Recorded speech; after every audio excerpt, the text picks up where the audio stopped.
So what's your name? Paul Grimala. And you are a veteran from the Vietnam War. I am. Were you drafted or did you enlist? I enlisted. Okay. And was there a reason for that? I had nothing else to do. Perfect. Where were you living at the time? I was living in Grafton, Massachusetts. Okay. Why did you pick the service branch that you joined? No particular reason. Just 'cause? I went with a few friends. They were signing up, so it sounded like a good idea, so I did too. Okay. And I immediately regretted the decision. Okay. Do you recall your first days in service? Boot camp? It's impregnated on my memory. I'll never forget it. What was it like? Horrible. Anything else? They were mean from the start. Rough. As soon as they get on the bus, they were nice for about 3 seconds, and then it began. And I can't use the language they used. It wouldn't be appropriate. Did you regret it at that point? At that point, yes. But you kept... The question in my mind is, what the hell did I do? Well, you stuck with it, which is good. So. That's it. Do you remember who your instructors were? Yes. Do you remember their names? It was a Gunnery Sergeant Dorr, Sergeant Shivers, Sergeant Cody, who was crazy, and Sergeant Stearns. Stearns I met in Vietnam while I was there. He was there, and he was scared to death. He wasn't the big shot anymore. So how did you get through it? How did you, if you hated it so much, what made you keep with it? At that point in time, yeah. In boot camp, anybody that doesn't hate it is crazy. True. Because it's 180 degrees from what you're used to. I mean, at 20 years old, you kind of want to do whatever you want to do, and when you're there, you can't. Mm-hmm. You do exactly what they tell you, when they tell you. At that time, if you didn't, they'd punch you in the face. Okay, no, I'm serious. So after that, everything... Remember, this was in 1966. Okay. It was somewhat different than it is now. Yeah. So after passing through boot camp, did everything kind of get easier for you? Did you start to enjoy it more? Even in boot camp, once you realize that they're not going to make you do anything that's going to get you hurt, then they don't have you do it. So you just do whatever they tell you to do. Okay. Then it becomes easy. It's a mind game. So what were you assigned to do? What was your position? I was infantry. Okay.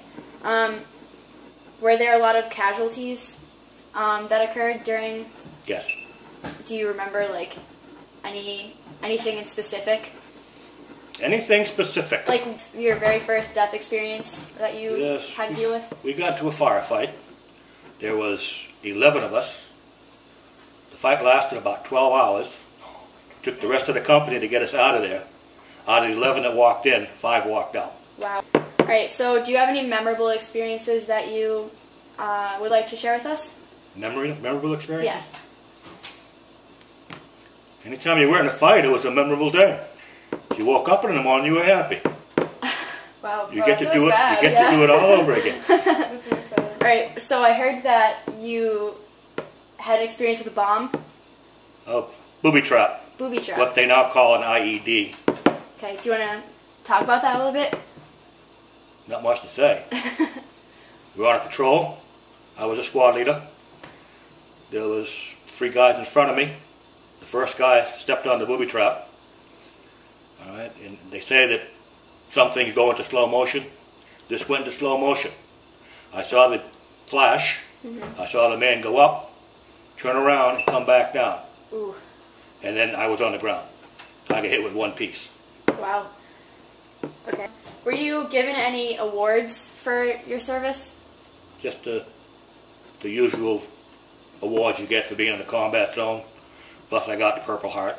Nice. What's the Purple Heart mean to you? What does it mean? Yeah. In truth, $400 a week. That's what they pay me. All right, symbolically, what does it mean? What does it mean? It means that I did something wrong. You think so? That I shouldn't have got hit. Huh. Weird way to look at it. I was probably too close to the guys in front of me. So how did you stay in touch with your family when you were in Vietnam? How did I what? Stay in touch with your family? Letters. Just letters? What was the food like in Vietnam? My dog gets better food. They're called combat rations.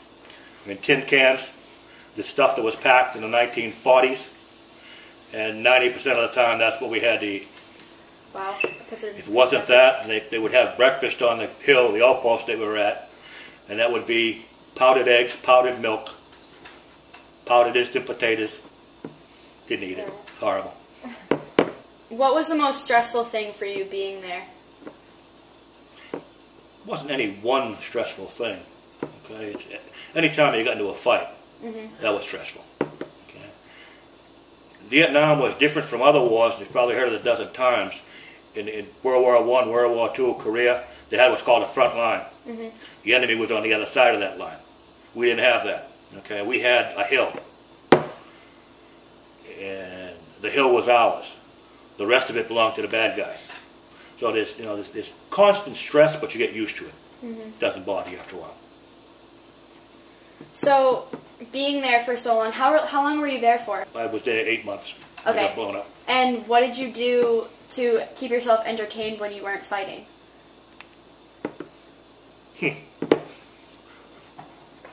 I don't remember being entertained. You don't? Okay, we were out on a hill by ourselves. It was just a company, about 100 guys. There was no entertainment. Shoot people. I'm not So it was kind of just like one big fight for you? One big fight? Yeah, there wasn't really any time to enjoy yourself. It was all just... Oh, there was nothing to do. Yeah. I mean, you think there's nothing to do in Uxbridge? Try being in the middle of a rice paddy on a hill. Nobody around you speaks English other than the guys with you on the hill. How do you entertain yourself? I guess. You didn't keep like a journal or a diary? Nope. Do you have any photographs from the war? Yeah, I've got some somewhere. I'm not sure where they are. Alright. Do you remember the day that your last day in service? My last day? Oh, yes. What was it like? It was like going to heaven. Did anything special happen that day? No.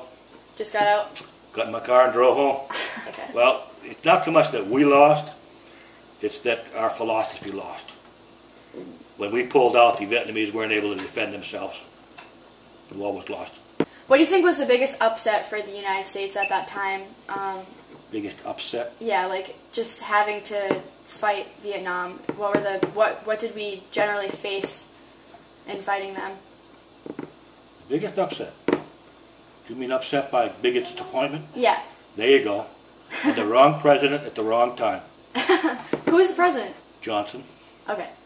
What do you think that Johnson did what were his flaws during that time? The problem was the politicians tried to fight the war. Okay. And they didn't know what they were doing. If they had left the generals to fight the war, it probably would have been a different outcome. Okay. So what if you were a general, what would you have done? What would I have done? Yeah. Number one, I wouldn't allow the communists to have sanctuaries in Cambodia and Laos. That was a big problem.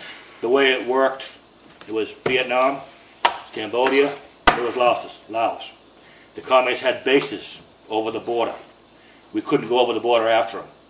So it would be like you being in your backyard. Your neighbor jumps over his fence, punches you in the face. He runs back to the fence and jumps on the other side, and you can't do anything about it. Okay? That's what this was. You couldn't go after him. They should have done what Nixon did in '72, was mine the Haiphong Harbor in Vietnam, and blown the hell out of the place. That would have been the end of it. Well, that was the end of it, actually. After the war ended and after your service was over, what did you do? Did you get an education or did you just start working? No, I took some time for vacation. And got a job. And I got married. And here we are 43 years later. You know? That's pretty cool. Are you in a veteran organization? Yes. Do you regularly attend it? No. No? Okay. Do you go to reunions at all? I went to one. Wasn't a big deal. Yeah. Wasn't worth the trip. Okay. The problem is a lot of these guys are still fighting the war. Okay, they're still stuck in the 60s. Yeah. So, how do you think being in the service affected you? How do you think it affected you differently from others who, like you said, were stuck in in that time period? I think it causes you to become more self-reliant. Mhm. It makes you stronger. It actually makes you smarter as to how the world works. So would you say that being in the service and fighting in the Vietnam War is something that you are proud to have done? Yes.